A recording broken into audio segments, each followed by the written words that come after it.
kabang mo? Yes! May I request everyone to please stand? And may I request also Miss Coriel to please lead the prayer. Okay, for those who are Catholic, we give the sign of the cross. In the name of the Father, the Son, and the Holy Spirit. Amen. Our most gracious and heavenly, kindly Father, creator of this vast universe, we thank you for this glorious day that you have given upon us, and you have blessed us this beautiful weather. And as we are gathered here, may you bless the teachers, may you give them heavenly knowledge and wisdom that they'll be able to successfully deliver their topic to us students, and may it be that the topic that they will be giving to us, may this be instilled in our hearts, in our minds, in our lives, Lord God. We forgive us for all of our sins and our trespasses, in words, in deeds, in our hearts. In Christ's name we pray. Amen. By the way, everyone, I am teacher Christian J. Calamiton. By the way, everyone, I am teacher Christian J. Calamiton. I am Sigayo Martin. I am Justin Cabizon. And I am Christian Geranda Cinto. And we are the teacher for today's morning. Okay. So in this morning, everyone, we will be next. So in this morning, everyone will be discussing about the issues and concern facing of school health. And this discussion, everyone, we will look into how schools deals with health challenges, the benefits of coordinated school health programs, and why it's remained very important for the future students. So let's start. And now, let's have our learning objectives. Can you please read everyone? Sabay-sabay. 1, 2, 3, go! Identify key issues in school health. Explain barriers to effective health programs. Analyze the role of school-based health centers. And promote strategies to prevent school violence. Thank you very much. And now, so everyone, eyes on me. Eyes on you. So eyes on me. Eyes on you. Yes, eyes on me. Eyes on you. Good. In the 1940s, everyone, school discipline problems were very minor, such as talking too much and making a noise. However, today's school, everyone, facing more serious and health-related issues such as bullying, violence, drug use, and also the low self-esteem as well. And you know what, everyone? When the students experience this problem, diba, they are feel unsafe, they are feel very good, isolated, uncomfortable, very good, and they are lost focus in class and the activity in the school as well. And which means, everyone, this shows that health and behaviors is directly influenced in the children academically, emotionally, and of course their social growth. Am I clear? Yes, sir. Now, to continue, I will please. And I will, if you heard the word lack of support, everyone, please everyone raise your right leg. Yes. No pressure. If you heard the word lack of support, what comes first in your mind? From the word, so from family, friends, emotionally and physically. You're very good. Thank you very much. You're very well said. And now our discussion is all about, let's read everyone. Lack of support for coordinated school health. And may I request Mr. Noto, can you please read this?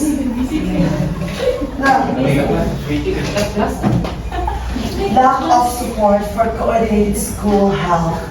It talks about the coordinated school health improves the youth health and learning, but struggles to get implemented due to the limited resources, lack of support, and legislative challenges.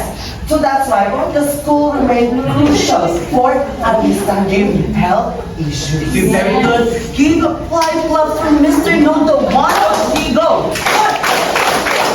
Okay, you know what, everyone? Schools are the one of the best places to promote health. Am I right, everyone? Yes. Because since all the children, since all the children spend most of their time there, and of course, they have the potential to promote nutrition, to promote physical fitness, to promote mental health, and of course, the overall well-being of the students. Overall well-being of the students. However, coordinated school health, coordinated school health program, has been not fully supported or properly implemented in many schools. Not all the school, everyone, gina-implement ang nutrition because of the lack of support of the government. That's why lack of support wala kay implement nga nito sa lahing school, especially those schools nga nasa mga kabukid-kabukiran. Okay, like for example, everyone, when the students with a healthy foods provided by the school programs, they are more alert, they are more energetic, and they are ready to learn the topic discussed with the teacher. Very good. And next is from the word itself, benefits. Everyone, please raise your bag.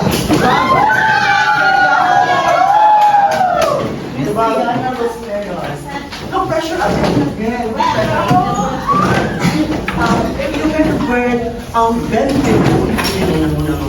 benefits, go. The benefits is something we can get, we can gain, or Yes, very good. The answer is very well said. Please give her a big round of applause, please.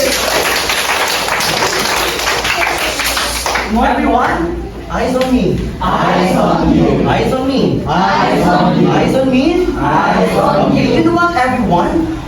Please, our topic is all about the benefit of coordinated school health. Can you please read Mr. Mancha, the definition? Coordinated school. Please louder your voice. Coordinated school health, or CSH, helps students by meeting their basic needs, promoting healthy habits, and improving academic performance. It also creates a safe environment and builds strong support between schools, families, and communities. Okay, thank you, Mr. Mancha. This meaning to say that, you know what, everyone, coordinated school health program is very important because it focuses on the whole children. It also this is addressing immediate needs such as the proper nutrition of the students and mental health support of the students. And at the same time, everyone, it also supports the overall well-being of the students. That's why the school health, everyone, is very important to implement in the school, not only school but also in the community as well. Very good. And to continue, I will let Teacher Herodias to take over. Hello. Hi. Good morning, class. Good morning, sir. How are you? We're fine. Okay, when I say, are we good? You say, aba, syempre po. Are we good? Aba, syempre po. Again, are we good? Aba, syempre po. Alright. So today I'm going to discuss the school health curriculum challenges. The challenges of school health curriculum, right? Okay, next. But before that, I'm going to ask a question first.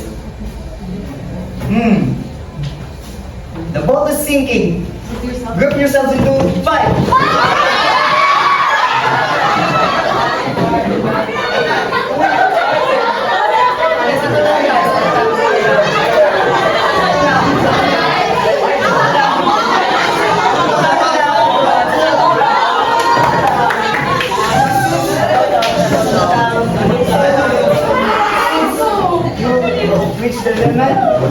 think I'm going to choose one of you. Earl.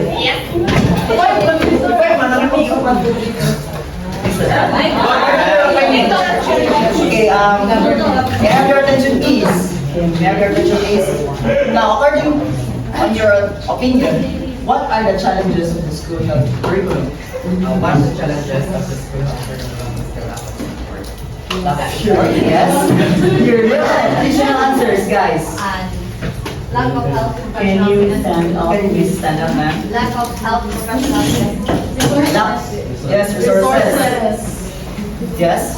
One of the major challenges of the school health curriculum is fun. Lack of fun. Yes, exactly. Fun. What else? Do you have any answers? That's this. Okay, so let's move on. First, we're going to discuss the controversies. What is controversies, by the way? It is the debate, right? It is somewhat, we can say, issues or rumors, Yeah. right? That is somehow dinadebate sa community or other stakeholders in the school. Now, controversies in the school health curriculum says that controversy is not new to school health education. It has followed health education ever since it was first attempted to deal with the many issues that youth face. So this simply means, guys, that even in the timeline and the history, controversies are there. What are these controversies? The controversies are the very nature of controversies are the sexual interaction, the drug use and abuses, dating violations, yes, by bullying, and how do you think that these controversies affect the school health curriculum? Now, I'm going to give you an example here. We all know, di ba, na issues is, controversies is somewhat ma-misinterpret sa panahon na magka-debate sila. Now, I'm going to give you an example. The school is planning to conduct a sex education. Di ba, that's how the outsiders or the community thinks that sex education is the literal contact between the two persons, right? But the main purpose of the sex education is to prevent, promote, and educate the students to become healthy, right? Are we good? Yes! Are we good? Syempre po! Nice. Okay, move on.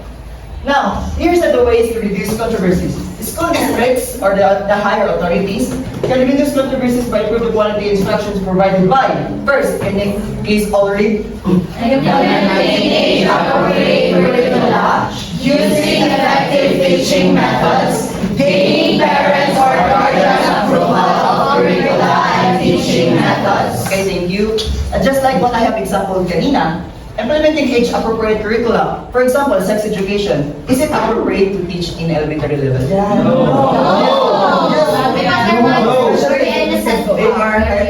They're actually exposed in the social media. Okay, I will consider the answer, but for me, it is more preferred for high school or senior high school students. Because they are more prone.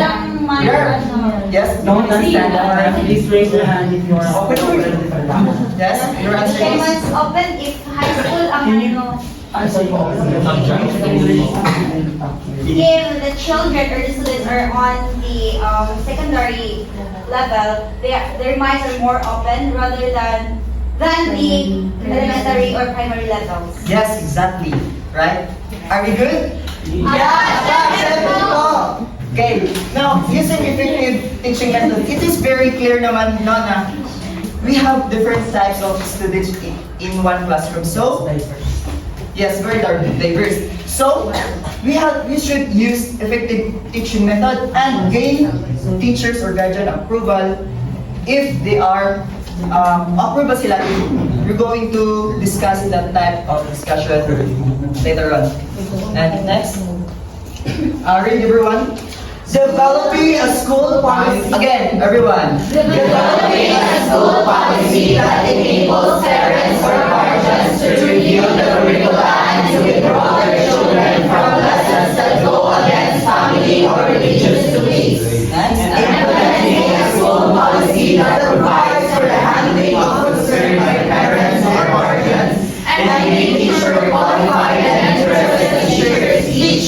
about.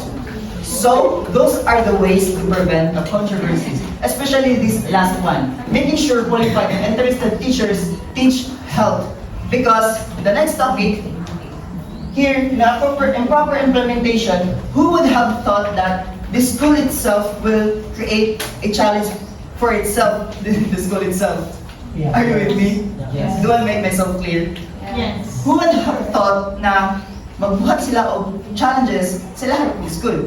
The increase of emphasis on the standardized testing on the core subjects in recent years has further decreased the priority and K-12 curriculum. Now, the core subjects, what are those core subjects again? Those are math. Yes, Mr. Kirk. The core subjects are the math, Yes. science, English, And the Filipino. yes. Yeah, we will consider that. We will consider that. Yes. History. Yes. Exactly. Now, the essence of may I have your attention, please? Yes, sir. Now, the essence of health education has been decreased because of those they put more attention to those core subjects in the curriculum of K-12. Now, the health is not considered, yes, just like what I have said kanina, the health is not considered as the core. Health education is not considered as the core. Even if naiyang presence sa education, the MAPE, some of the teachers are not qualified because they are not physical education teachers or physical profession or health professionals. They are not. They are more into uban nga major. So they are not qualified and they cannot teach very well the students. That is the problem of their proper implementation. Now next. Barriers to comprehend. Yes, the barriers. Although the importance of health education have been na-recognize na siya more and more, the barriers are these. First, lack of social administrative commitment. It's very understandable naman na mga higher authorities is lack of commitment. That's why we face these problems, challenges in our health education. Now, second one is the lack of adequate prepared teachers. Just like what I have said kanina, they are not the health professionals, they are not qualified, right? Are we good? Yes! Aba, syempre po! Alright. Now, next one is the lack time of school years, days in year, lack of money and fun, just like what Noto just said kanina. Yes. And lack of immediate parenting support of controversial topics kasi nga they avoid talking those controversies, those issues, yes. And policy constraints, teachers' priorities, they are more mas priority nila ang the other specialized program rather than the health education. And pressure to focus on subjects included high stake tests. Now those are the barriers. Now, Simon says up. I know. Okay, so okay, Bongo, will you please stand? Stand to our two teachers. Can you please make the key recommendations to address those barriers? Inviting administrators to workshops and conference dealing with current issues. Yes. Adopting quality in service programs, advocacy to school administrators and professors of education. Now, can you please remain standing, Ms. Bongo? Further, on your opinion, is it really effective to do this to address those barriers? Is it really effective for you? Yes, why? Okay, yes, now. Yes. And have you learned something today? Yes! Okay. And I'm going to give the next topic. Good morning, everyone. So So our next topic or our next subtopic is all about school-based health centers. When we say school-based centers, these are those implemented organizations or facilities, facilities that is in the school, right? Yes.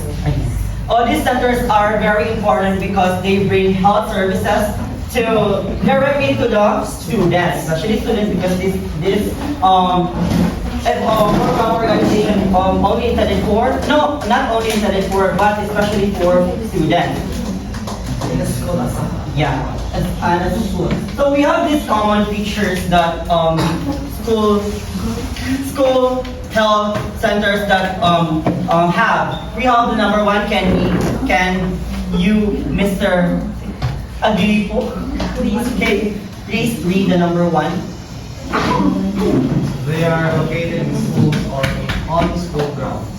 So it's very understandable that this organization or this program is located in schools, right? This is being established in schools in order to provide medical care.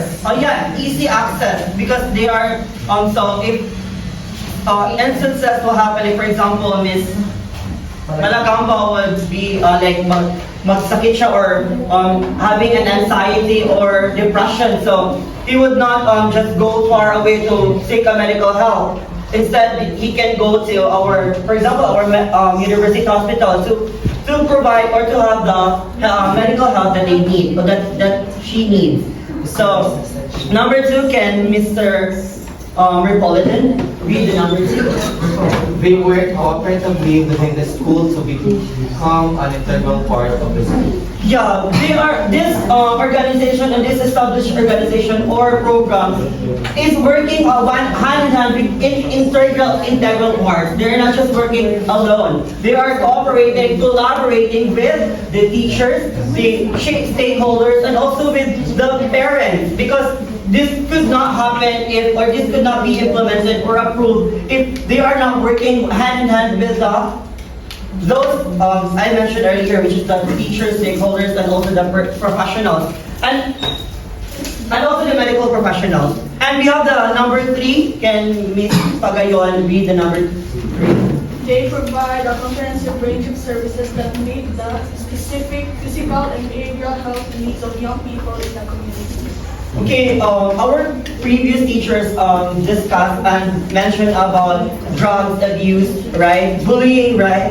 So this they expand their range or their services to really to cater a lot of students who are struggling in school. They're not only just providing services for our body or like our physical issues or problems, but also they are including those problems like in mental issues, right? For example, Mr. Repolitan is having certain issues or like he's going through anxiety and stress. Like, look at his face. He's so beautiful. But behind those beauty face, you're beautiful because behind those faces, no, we cannot really tell that that person is okay mentally and physically. So that's why they really expand their range to accommodate those students who need special or mental needs, mental health care, I mean. So we have the number 4, Miss Takanan. Can you read the number 4? They employ a multidisciplinary track of providers to care for students, nurse practitioners, administrators, physicians, assistants, social workers, physicians, alcohol and drug counselors, and other health professionals. This is very controversial because this number, the number 4, is somewhat providing not directly wrong or like maling services, because have you seen that nurse practitioners, right? Then there are instances that these nurses that could provide services are doing wrong. For example, they are not assessing the students well. So that's why this really gives the importance to really understand what this means to the schools or the published accomplishment that the school should have. Because in collaborating with these medical fields, or like medical professionals, they need to really understand and to really put the, like, to really plan it out in order for it to work out, and to assess what are those workers expertise is, so that's why they could provide it to those students who need that kind of care or like service. Thank you. And we have the number 5. Can you read Mr. Neil Armstrong? They provide clinical services to a qualified health provider such as a hospital, health department, or medical practice.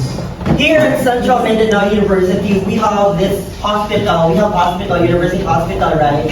So they, as I said earlier, they also provide, they also give or like have these facilities to accommodate and to have like facilities to really put the student or like the patient in good care. So they establish or they build a organization with facilities that they can use to those students who need that facilities. Because if, for example, in our university hospital, we cannot say that our hospital had or have the everything or like the kind of equipment that's for medical care. That's why these common features help them to assess if those students need this kind of treatment or they need this kind of care or mental care. So that's why they really understand what's the need. This really understand what's the needs of the students, because they focusing on having the students a safe environment and a healthier environment. And we have the number 6. Can you please read Ms. Acevedo? They require parents to sign written consents for their children to receive a full scope of services provided by the CSBH. Thank you, Ms. Acevedo. So of course, we need to really have this consent for the parents of our students, right? Because in case of emergencies, they could really know or what the services students should have. But there are a lot of instances, like for example, I said earlier that na mga misdiagnosed or like mga medical care nga dili na siya intended for that kind of students because dahil yung need. So that's why need siya all parents consent, because this serves as a proof that parents is approving to give approval to the school school-based health center or for the schools to build, and also to build relationship and trust to the school. And lastly, we have the number 7. Can Miss Cavanilia read the number 7? If you can read, you can go front for you We to. have an advisory board of community representatives, parents, youth, and family organizations participate in planning and oversight. Thank you, Ms. Cavanilia. So this established organization or program cannot be approved or cannot be established without those board community or representatives or parents that help this program come true, like being established. Because without this cooperation or like collaboration with these people, this would not be possible. So this is very important because at first that this establishment or like an established or kind of event facilities or something like that should discuss with everybody or para ma-approve sa tanan if they have opinions and things nga di nila ganahan to discuss with. So that's why they really need to cooperate with and collaborate with those personnel. And so the primary reason why health centers should base in school is the ability to reach and cost effective, right? Am I right? Yeah, because if we are near to those facilities, we could have immediate care and manner a large segment of the population that is otherwise without primary health care. So without this without this school-based health centers, there are more students who could not, for example, the students cannot have this health care, so they could not go to school because we are not being assessed or we're not being cared by the medical health professional. So, do you, nasabtan ba ang tanan? Yes or no? Any questions, clarifications, or interruptions? So, I'm gonna give the floor to our very own teacher.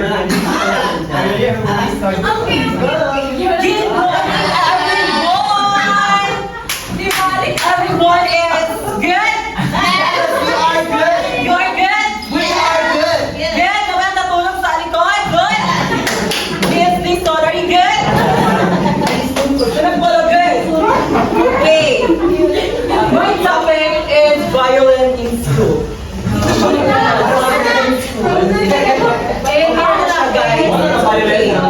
It's all about Next. Now, schools are meant to be a safe place for students learning. But now, problems like bullying, violence are more becoming common. These issues affect students, studies, confidence, and well-being. That's why we need to understand what is bullying and how it affects students and how schools can do or prevent it. What is bullying? Anyone in class? Please raise your hand if you have any idea or answer. What is bullying? Okay, since walang may nagpataas, ako na lang mag-choose. Okay, Mr. Ripolidon. What is bullying for you? So for me, bullying is an intended act that it can cause hurting people. Very good. Please, a round of applause for Mr. Ripolidon. And more, Mr. Mansha, please stand up. Bullying is an act of insulting someone. Exactly! Anyone, please give a hand for Mansha. Okay, I'm not read. I'm not read. Okay, Mr. Noto have a idea what is bullying. Bullying from the word itself. Bullying can be through mentally, psychologically, physically, or digitally.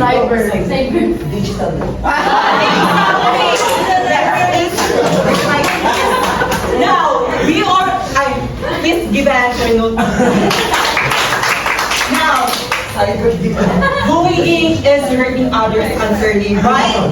Yes. What Mr. Noto said, it is physical, verbal, social, and cyber. In physical, it is and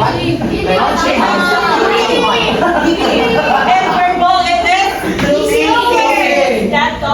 they call it like for the LGBTQ community plus have a stop with bullying, right? They said by you fighting another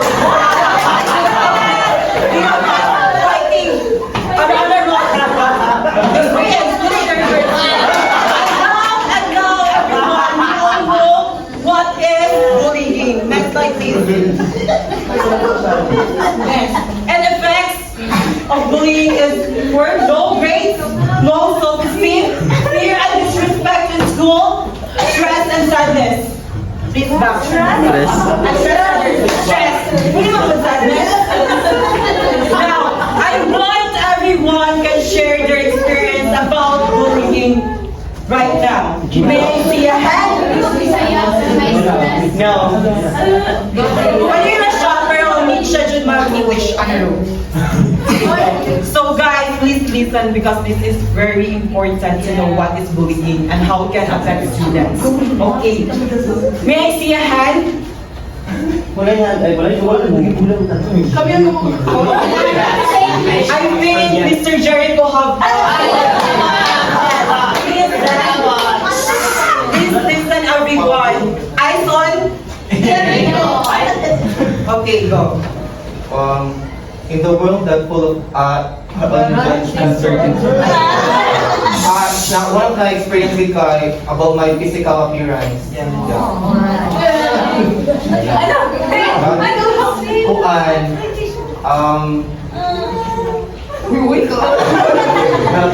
Sige, go. About my this color.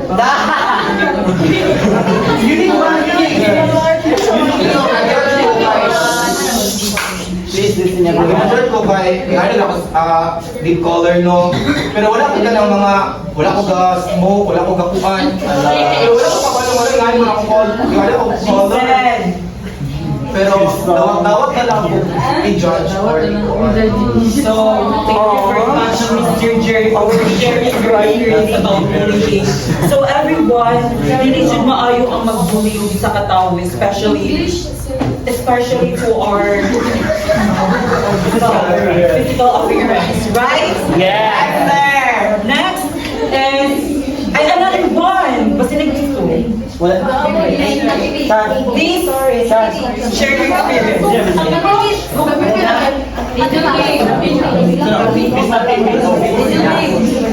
It's all to Bisaya na lang.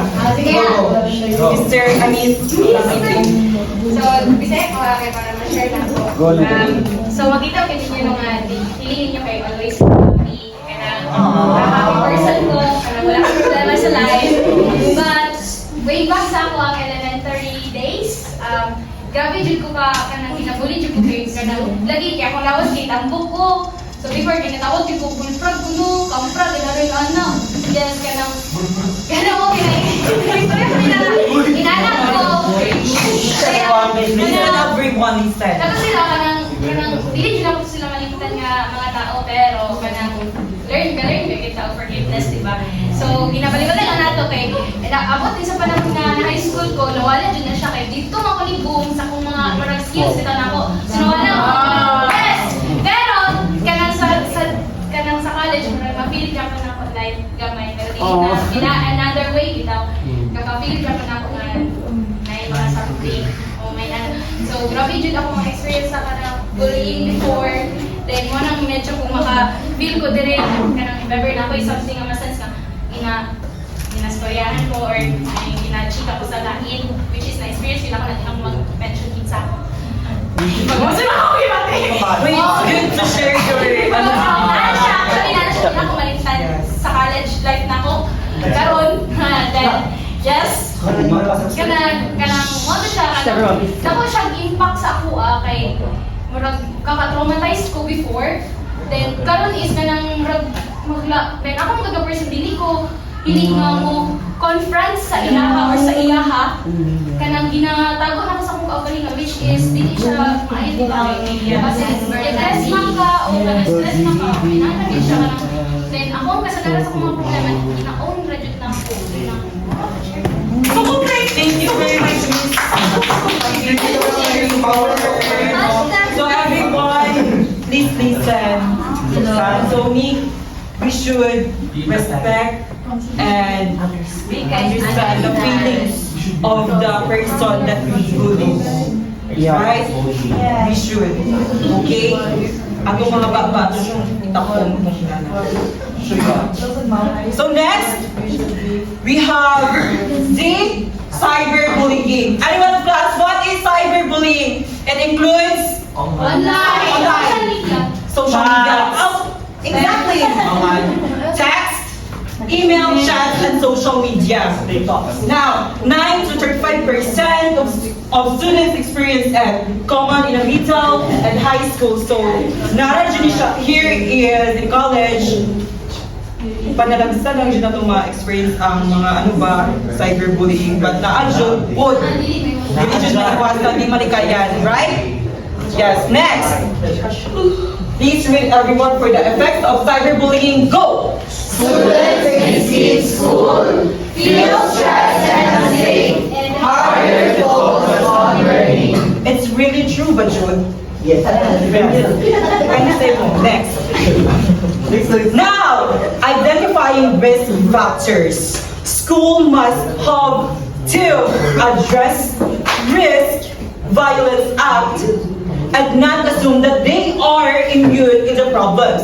Now, the CDC recommendation or the CDC advise educators, policymakers that on how to improve school climate relating in violence or aggression. Now, we have these recommended actions what schools can do. First, please read everyone.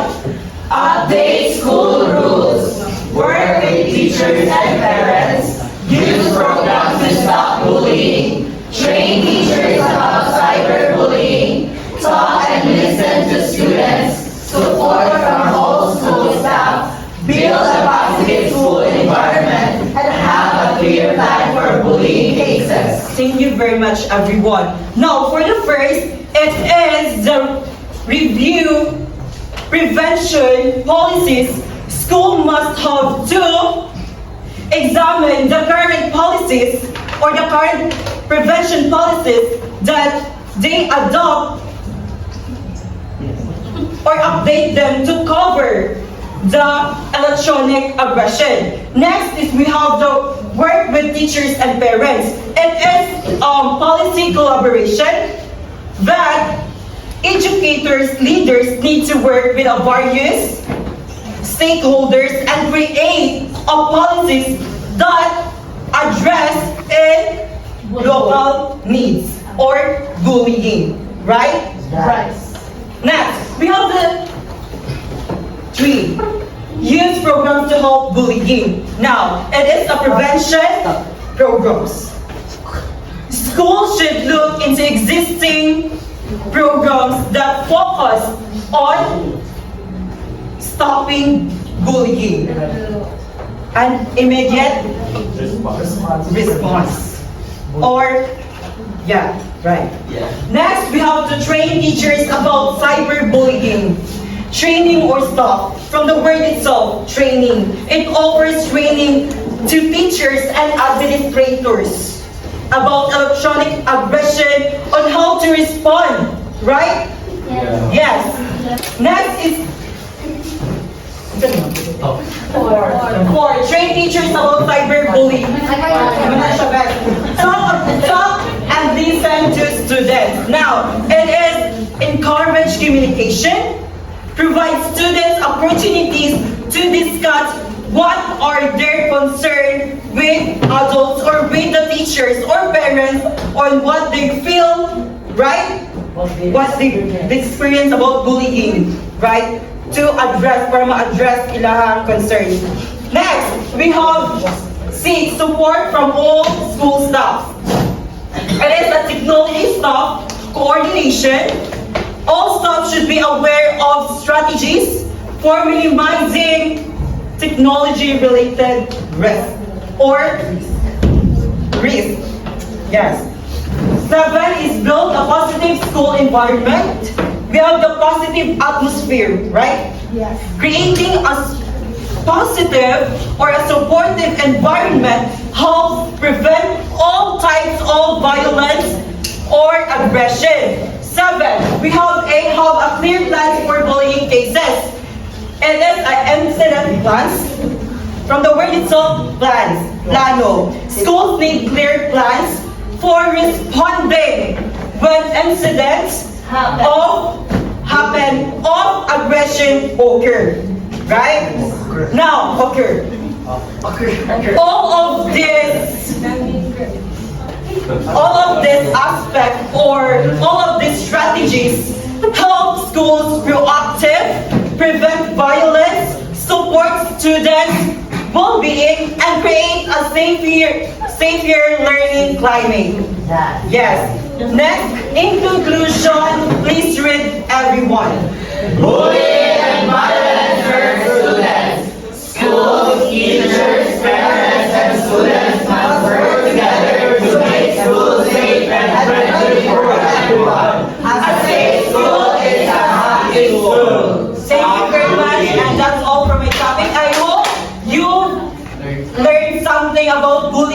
because that is very rampant nowadays. Thank you.